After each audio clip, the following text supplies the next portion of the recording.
How's it going, everybody? You know who it is. My name is Sanwoo, and in today's video, we are going to take a look at the Phantom Limb pedal by Discomfort Designs. This pedal consists of a delay as well as a glitchy looper, and we're going to go over all of its functionality now.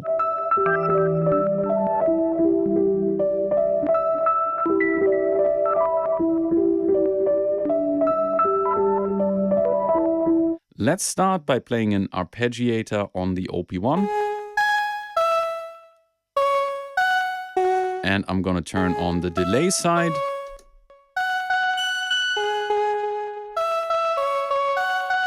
You've got the usual controls that you would expect of a delay. You've got the time parameter and the feedback. Let's turn up the feedback a little.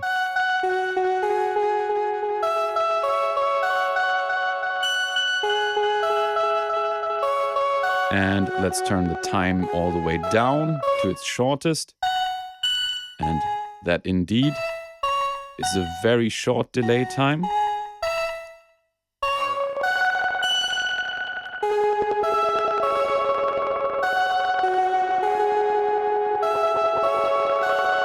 And you notice that as I'm turning the time to be longer, our pitch doesn't change. So this is not the tape delay kind of delay, but more of a digital delay where you don't get pitch changes with the time change.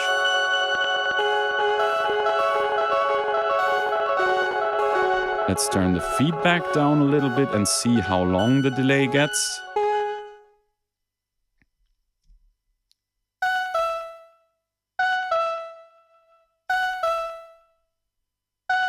So that's the delay at its longest.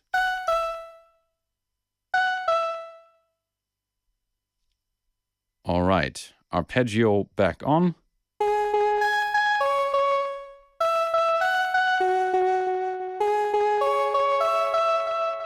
Furthermore, we've got a mix parameter here, meaning this is just a dry signal from the OP1.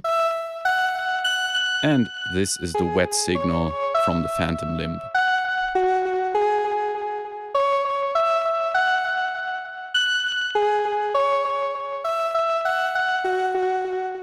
All right. Then underneath the delay, we've got this switch here. We can change between different types of delays. Right now, it's a clean delay. But as we switch it to the left, we're getting a modulated delay.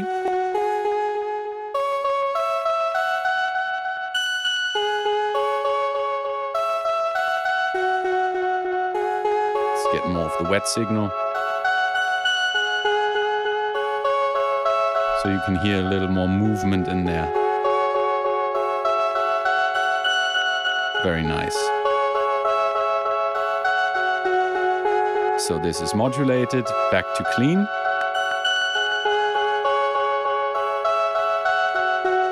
And then on the right side we have a pitch shifted delay that goes up in pitch.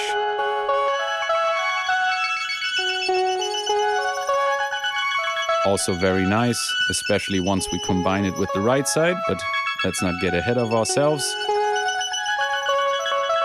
Back to the clean delay for now. Okay. And now to the loop side of things. I'll quickly stop this. On the loop side, I believe we have 9 loopers recording in the background constantly, and they are being played back randomly. The chance knob increases or decreases the chance of any of those loops that are recording in the background actually being played back. So the further you turn it clockwise, the higher the likelihood of one of those loops playing.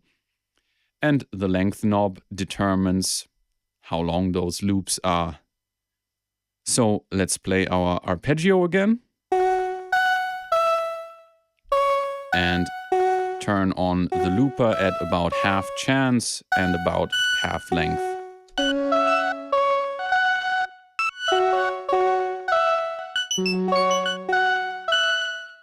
And you can hear glitchy goodness is happening. So this is pretty cool already. Let's play with the length.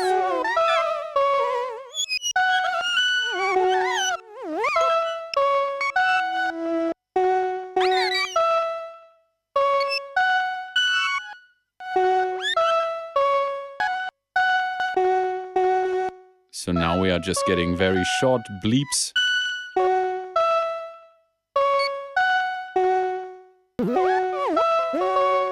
And here a bit longer.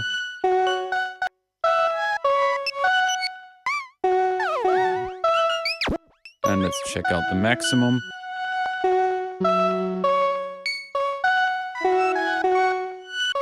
So you get whole phrases played back in the background.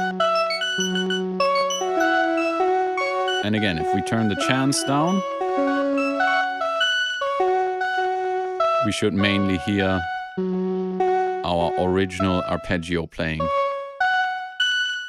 All right, but let's turn the chance back up and the length down a little bit. And now where it gets interesting is this switch down here, because here we can change the clock rate of these loops, so we can slow them down. Half speed.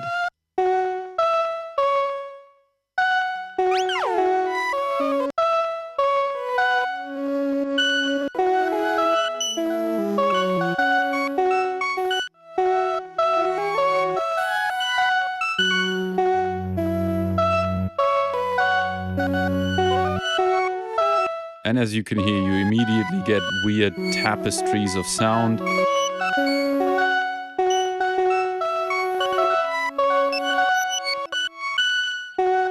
Let's change our chord up.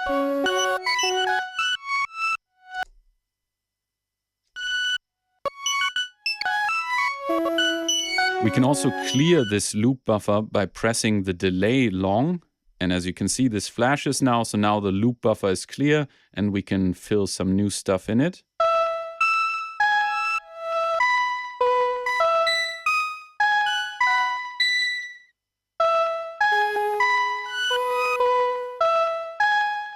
And now let's turn the switch to ×4. So make our played back loops even slower.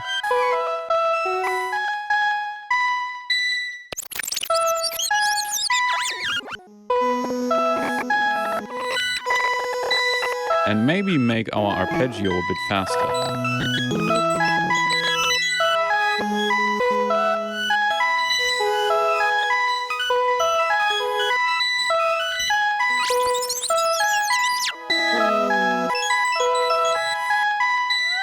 And you can hear it gets strange.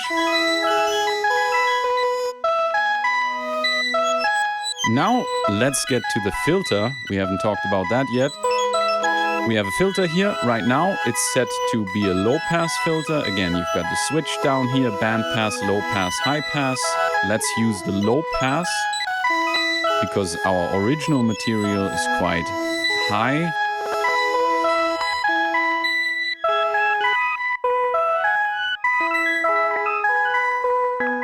So it separates it nicely. We can also pitch this down an octave.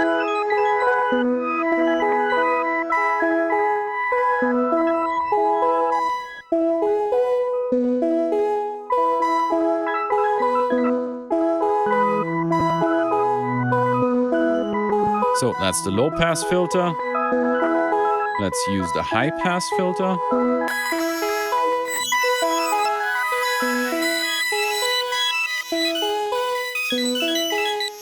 You can hear the loops now, very faded, blinking along, and a band pass filter. Oh, that was sharp.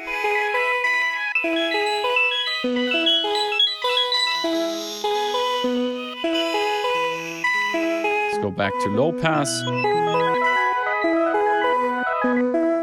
And now let's add the delay to the loop.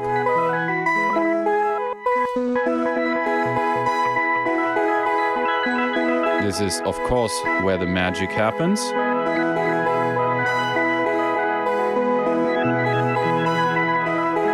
Instant ambient.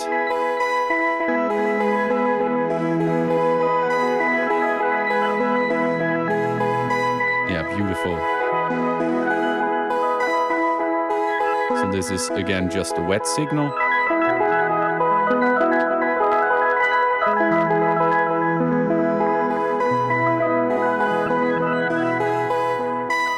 And this is the OP1.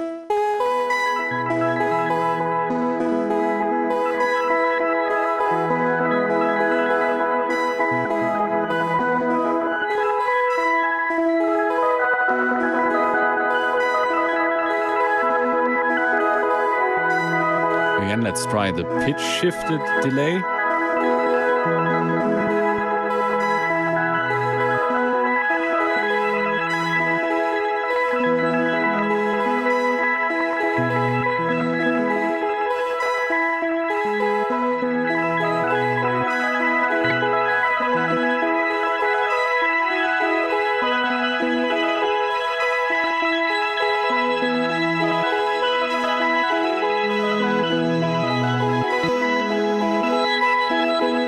Sounds lovely to me. Or the modulated delay.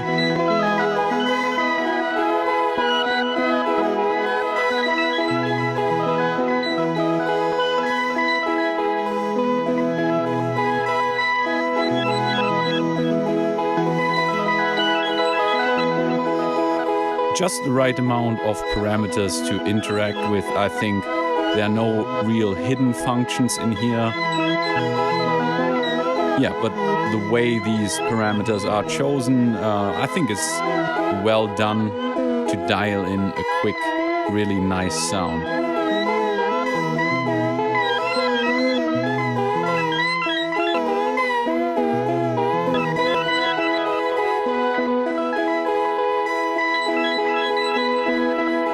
Let's try this switch again. Go back to normal speed for the loops. Nice. I like this ramp.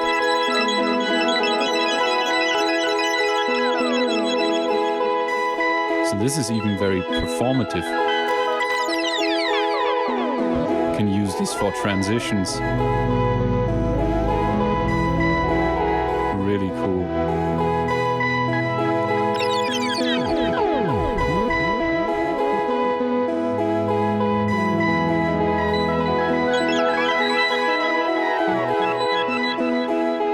I gotta show you one more very important feature that I forgot to mention, and that is the ability to lock whatever you have in these loop buffers in the background in place so it stays there and then you can play with it. So let's again play the arpeggio for a while. Like that.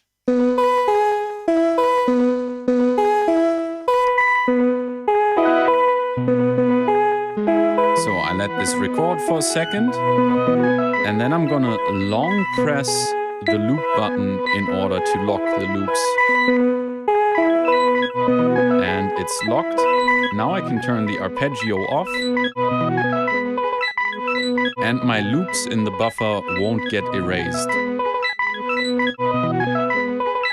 And what we can change now is the loop length is still determined by the length knob. But the chance knob, instead of determining whether or not a loop is being played back, now scrubs through the loops. So on the timeline.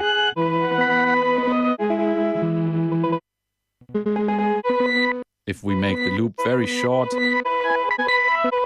this is noticeable.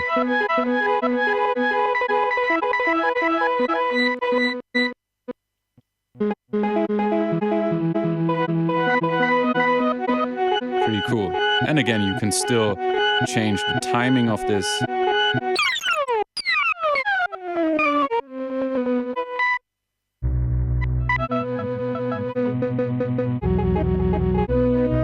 Or play with the filter.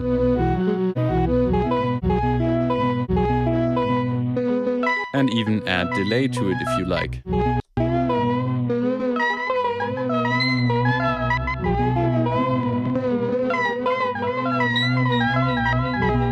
So now you hear the loop is actually going through the delay.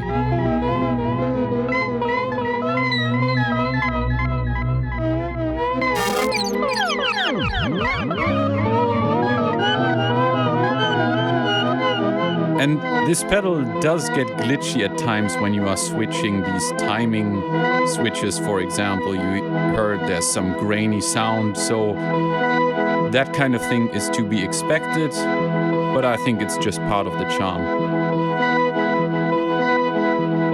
That sounds nice.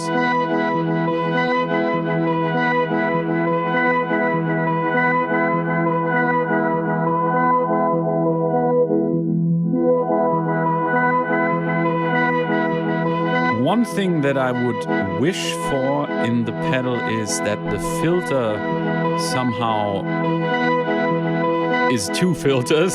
So that one filter, for example, is filtering the delay in low pass, and the other is a high pass filter and filters this side, so you can separate even better, or to separate the incoming signal, the dry signal, from the wet signal, that there are two filters separating them.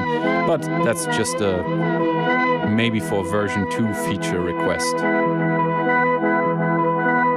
Anyway, that's the loop lock feature. Now let's try some other sound sources. It's probably not really made for drums, but that's okay. You can still get some interesting textures though.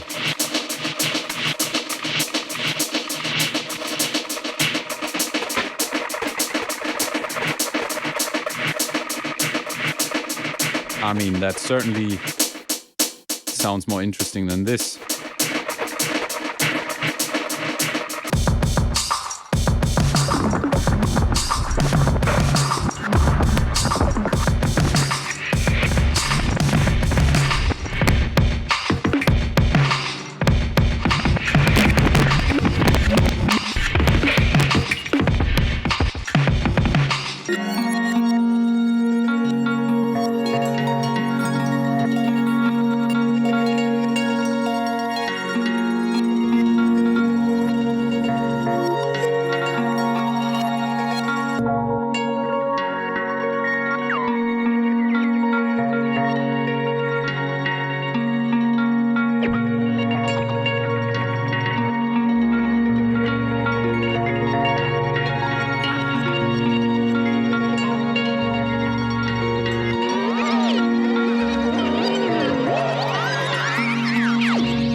And again, some loop.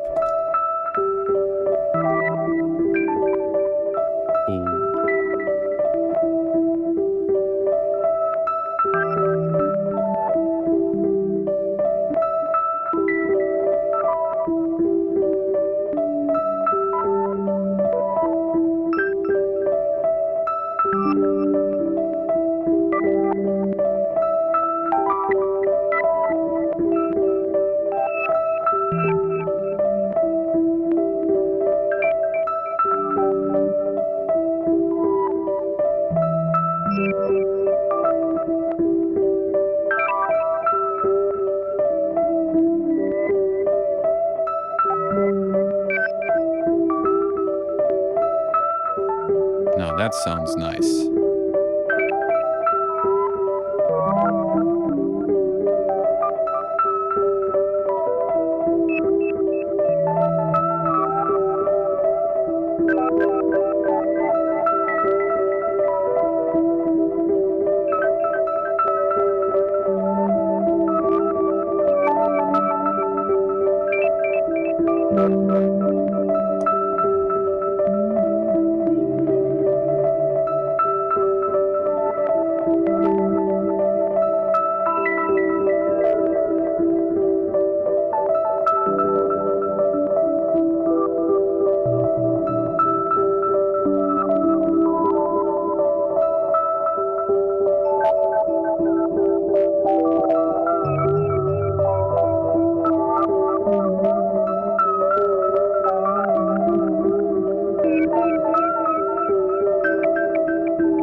And I think I'll leave it here and give you a quick summary of what I think of the Phantom Limb.